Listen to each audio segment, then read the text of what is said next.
Welcome back to Disturbed Reality. As a young child, in the late 1990s and early 2000s, my first foray into my now love of combat sports started with the WWE, or as it was called back then, the World Wrestling Federation. During that era, the WWF was known for its risk-taking, offensive, and trailblazing content, and from 1997 to 2002, this time frame was dubbed as the lesser extent ECW, out of business.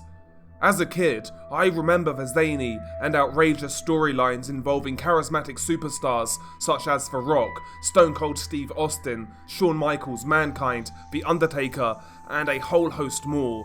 The main feature of the era that got me into wrestling as a kid would of course be the hardcore elements. Superstars such as the Hardy Boys and Mankind would perform almost death-defying stunts on what felt like a weekly basis, captivating audiences across the globe.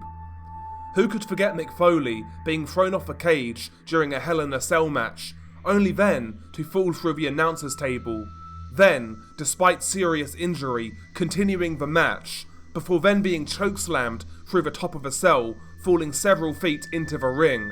The match caused very real injuries to Mick Foley that night, including a concussion, a dislocated jaw and shoulder, bruised ribs, internal bleeding, puncture wounds, and several teeth knocked out, one of which protruded through his lip.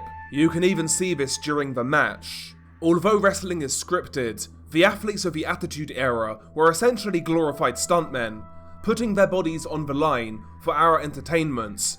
As the years progressed, and years after the WWF's rebrand to WWE, the product became increasingly safe and sterile, focusing on more of a family audience, more so than the type of fans cultivated during the Attitude Era. I lost touch with wrestling in and around the mid-2000s myself, due to the increasingly dull superstars, dull storylines, and lack of holy shit moments. I then became more interested in quote-unquote real combat sports such as boxing. Back in the day, in the late 90s and early 2000s, wrestling was more akin to punk rock, whereas in more recent times, it's been more akin to safe corporate pop music designed by algorithmic formulas to reach the masses. Regardless, that being said, the WWE has still been no stranger to controversy, whether that be due to the conduct of its athletes, the conduct of Vince McMahon the boss, as well as the treatment of some of its stars, and even the fans. One such instance of controversy, however, that many of you may not be aware of, would be the Thunderdome incident. Who would have thought we'd get a WWE Gore crossover? The WWE Thunderdome was a biosecure bubble created in order to continue production of events during the COVID-19 pandemic.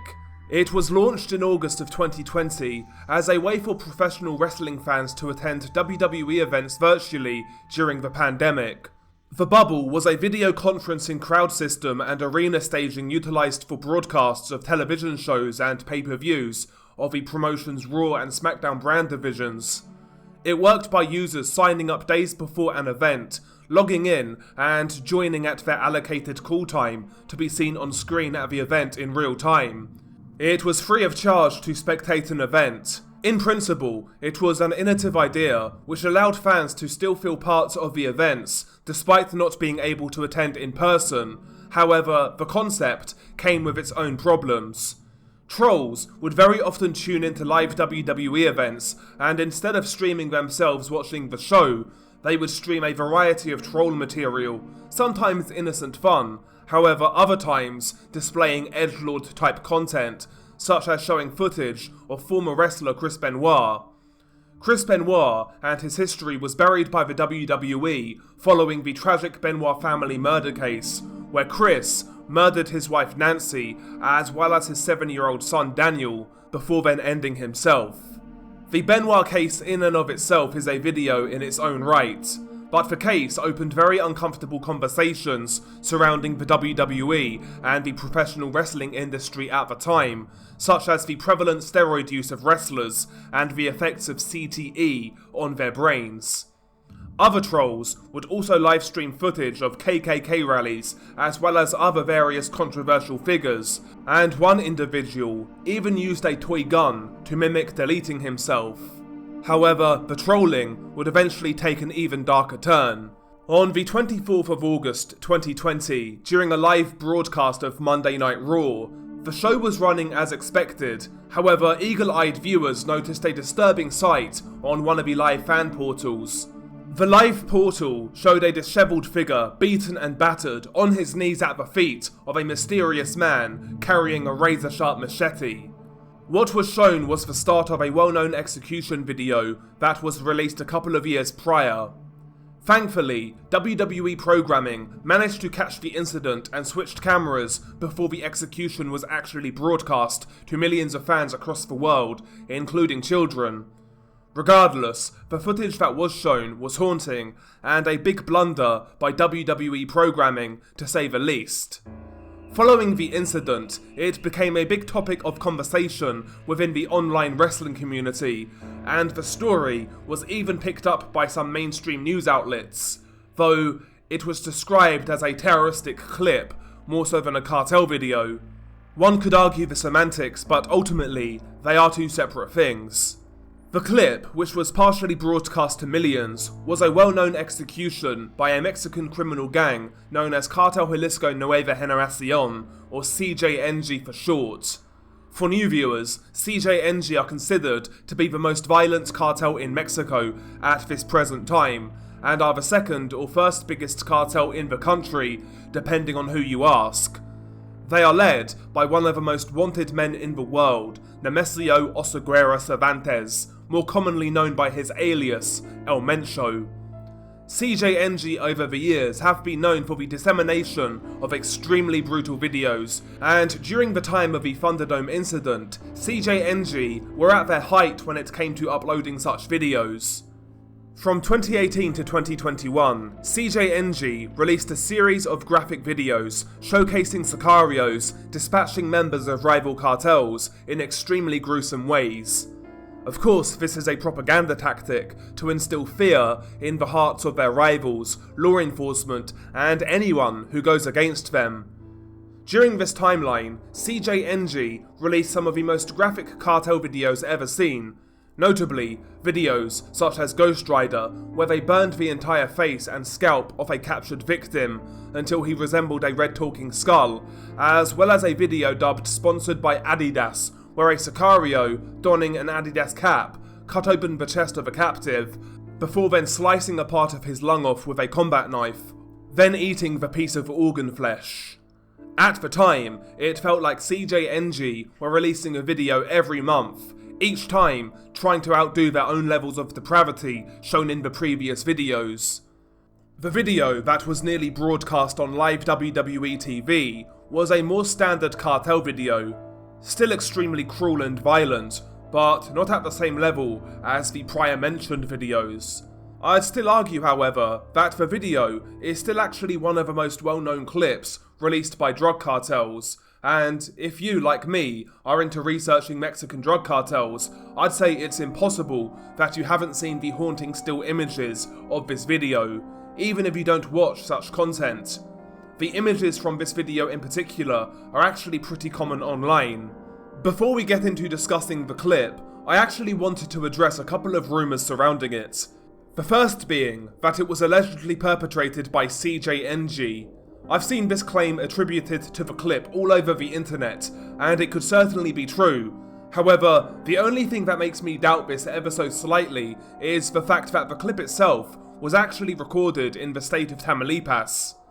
Tamaulipas is not known as a CJNG stronghold, and the state is currently controlled primarily by splinter factions of Los Zetas and the Gulf Cartel, and they have been responsible for the vast majority of violence in the state in recent years.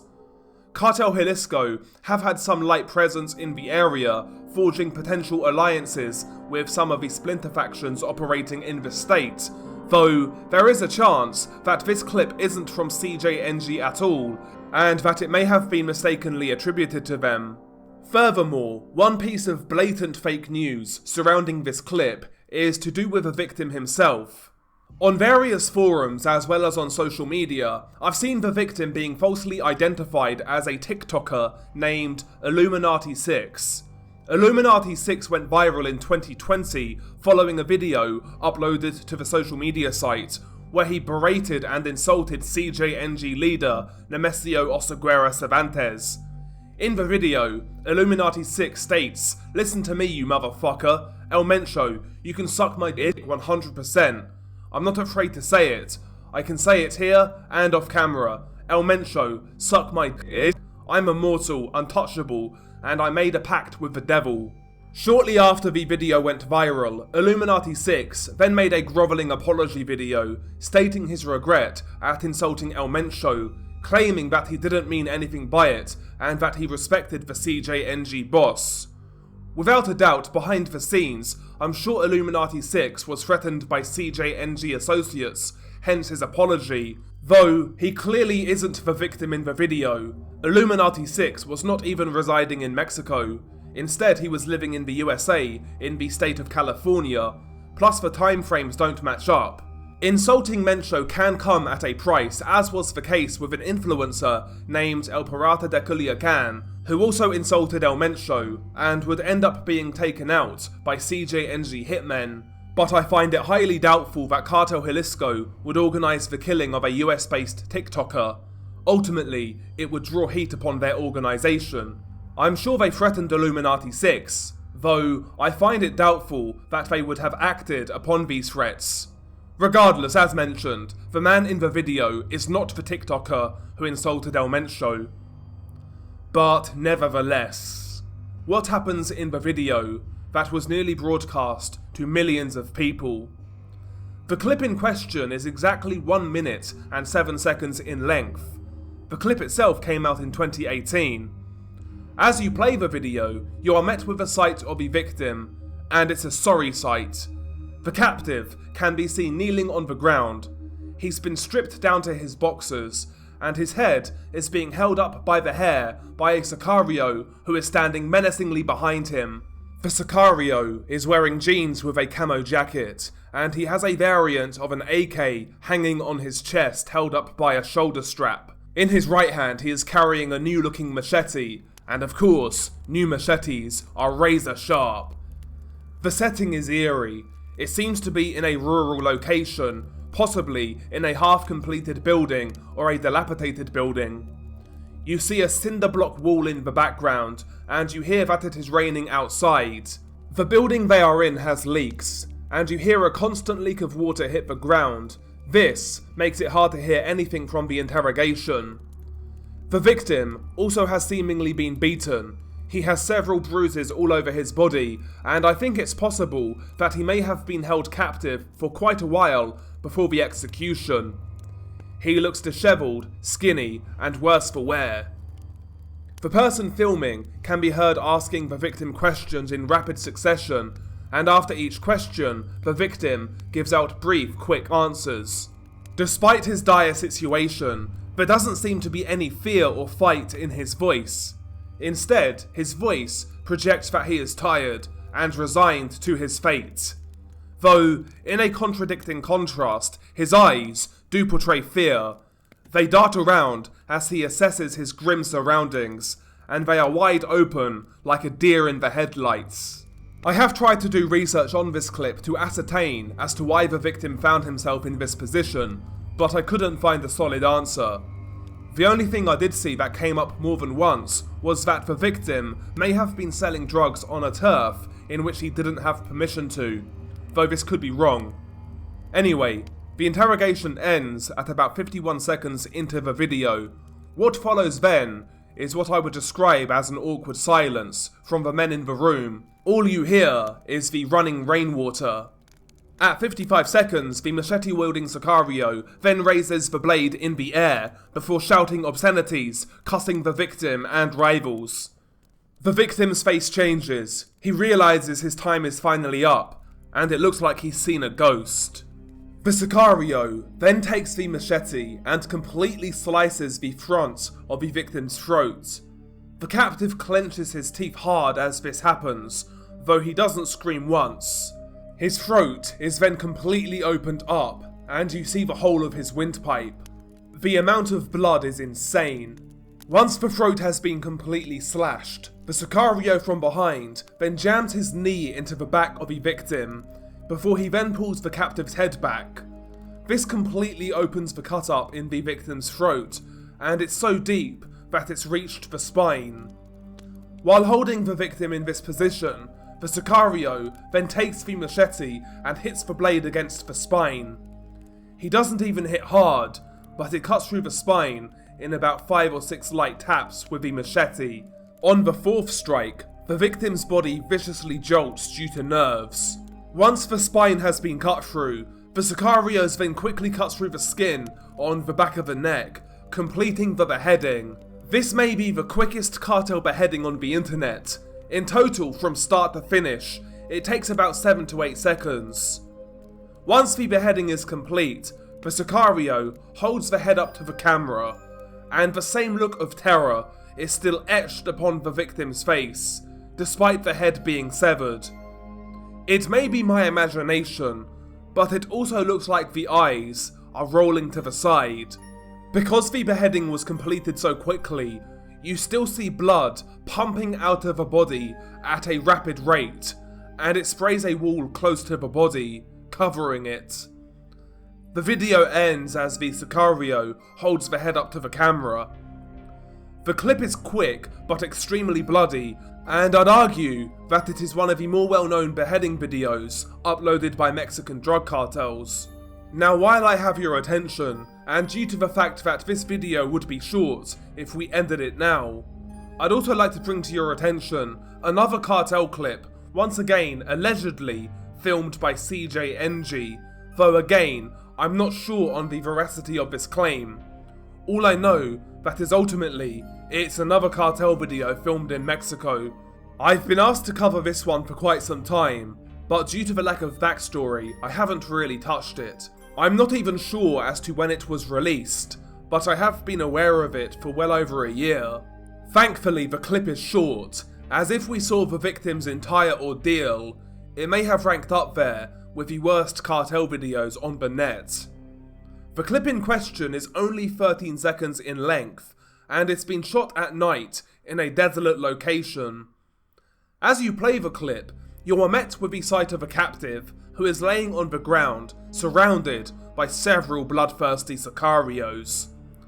The victim is shirtless, and most of his face has been covered with cloth, so he's essentially blindfolded. One Sicario is holding his foot on the victim's head, keeping him pinned to the ground and minimizing his movement. Another Sicario is kneeling over the victim, and he is focusing on the center left side of the victim's upper abdominal area. For a second, it's hard to make out what is going on, but as the camera focuses and moves, you see exactly what is happening. The still alive victim has a hole cut into his abdominal area, and a Sicario wearing a light blue shirt has plunged both of his hands into the gaping wound. His hands are incredibly deep in the man's body. Another man can be seen holding the wound open to aid the Sicario rummaging around in the man's body.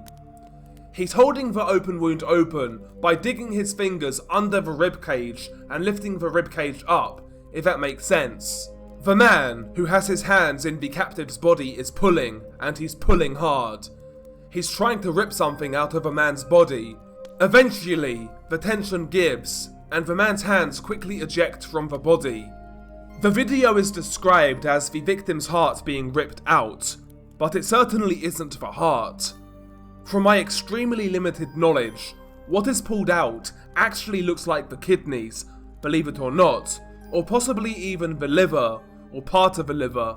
It's hard to tell due to it being so bloody as well as dark, but it certainly isn't the heart, as after the organ is ripped out, the victim then rolls around on the ground in pain. You even hear him pant in pain after this happens, though unbelievably, he doesn't scream once, despite being ungagged. Once the organ has been ripped out, it draws elated reactions from the hitmen, one of which then punts the victim in the head with his boot extremely hard. The video ends as the Sicario once again plunges his hand into the victim's body, possibly trying to pull out another organ. The clip is utterly depraved and much worse than the first. All I can say is thank God it wasn't longer.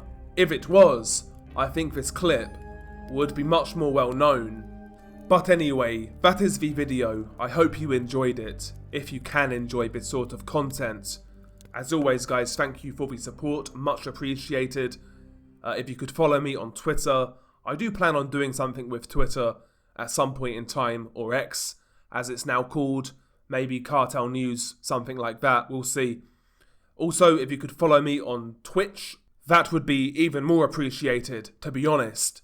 But yeah guys, thank you guys for the support, much appreciated. As always, stay safe, and I'll catch you on the next one.